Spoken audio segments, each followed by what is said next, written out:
You're walking into a crowded room, feeling pretty good, and then you realize there's a very obvious coffee stain in the middle of your shirt.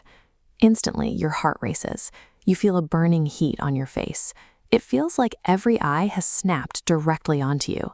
That suffocating feeling of being watched is actually a measurable cognitive illusion. Psychologists have spent decades documenting this phenomenon, known as the spotlight effect. The root of this illusion is a glitch in our mental software known as the egocentric bias.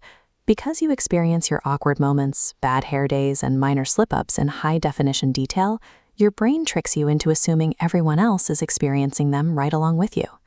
Psychoanalyst Carl Jung wrote extensively about the internal struggles of the mind, and his insights map perfectly onto what we now call relational narcissism. It is the subtle assumption that we occupy a permanent, high-priority place in the minds of the people around us. We spend huge portions of our lives rehearsing our actions, our words, even our posture for an audience that is actually entirely absorbed in their own problems. If you've ever felt that invisible audience judging your every move, hit the like button and subscribe. We're about to dive much deeper into the weird, dark corners of how your own mind lies to you. When we break it down, our constant social tension relies on a broken model of reality. We walk around terrified of judgment, drastically overestimating how much the rest of the world actually cares about our perceived flaws. To see exactly how broken this mental model really is, we can look at the work of psychologist Thomas Gilovich.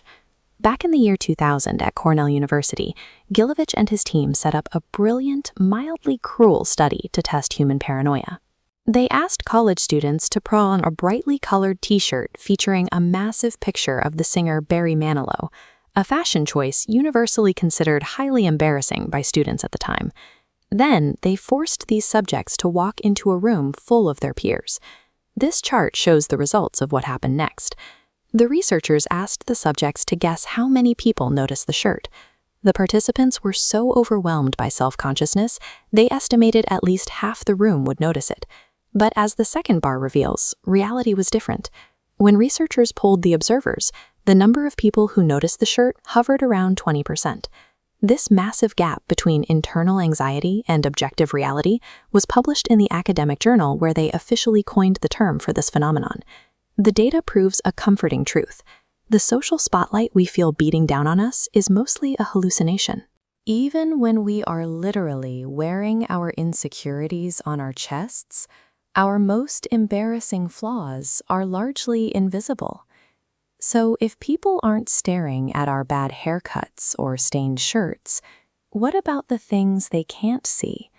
What happens when the flaw isn't physical, but emotional? Think about standing up to give a presentation, and suddenly your mind goes blank, your hands shake, and panic sets in. At that moment, you are likely suffering from a secondary cognitive trap called the illusion of transparency. This is the false, terrifying belief that our private internal emotional states are somehow leaking out of our bodies for everyone to easily read.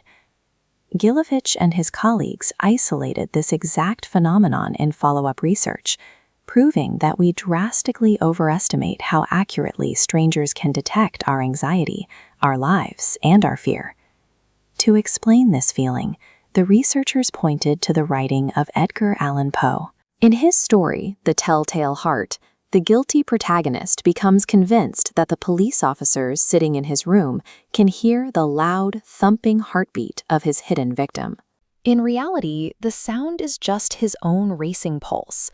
We do the exact same thing with our anxiety. The panic feels incredibly loud inside your own chest, so you assume the audience can see you sweating and shaking. But to the outside world, that internal chaos is virtually undetectable. The reason our minds betray us this way comes down to a cognitive mechanism called the phenomenological anchor.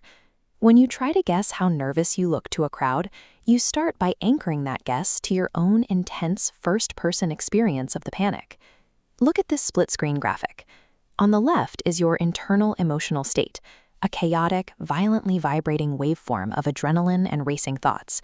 But on the right is what the audience actually sees, a nearly flat line of standard everyday behavior. You know everything about the chaos on the left, but your audience is only exposed to the flat line on the right. Because they don't share your internal sensory experience, they are remarkably bad at reading your true emotional state. Think about the single most embarrassing thing you've ever done in public.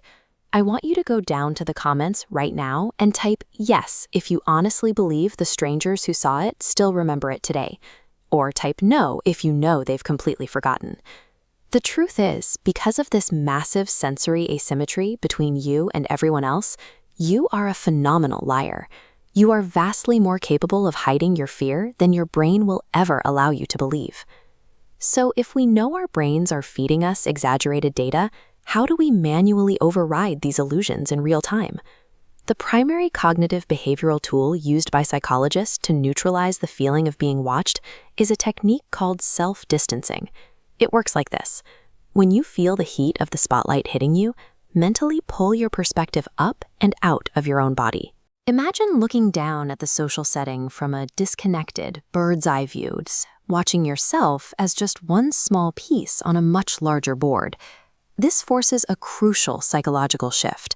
It moves your brain out of toxic public self-consciousness, where you obsess over how others perceive you, and grounds you back in private self-consciousness, anchoring your thoughts to objective reality. Actively taking the perspective of a distant observer instantly neutralizes your anxiety. By zooming out, your brain has to process the situation logically rather than drowning in imagined judgments. Because when you finally step back and look at the whole board, you see the central reality of human interaction. Every person you meet is the lead actor in their own movie. When you trip on the sidewalk or stumble over your words, the audience might glance your way for a second. But they forget about it almost instantly because they are desperately rushing back to worry about their own imaginary spotlight. I want you to test this. Tomorrow, try the wrong socks challenge. Deliberately wear a pair of highly mismatched, brightly colored socks and just go about your normal day in public. Pay attention to the people around you. You will quickly see that absolutely no one is looking at your feet. When you experience that reality for yourself, come back to this video and type the word invisible in the comments. Realizing that nobody is watching you is a profound relief. It offers a genuine permission to act, speak, and live at your true potential, completely unburdened by the opinions of strangers. You don't have to fear the world's camera. As that spotlight clicks off, you are the only one holding it. Start directing your own life. And if you want to keep exploring the hidden mechanics of your mind, hit subscribe. I'll see you in the next one.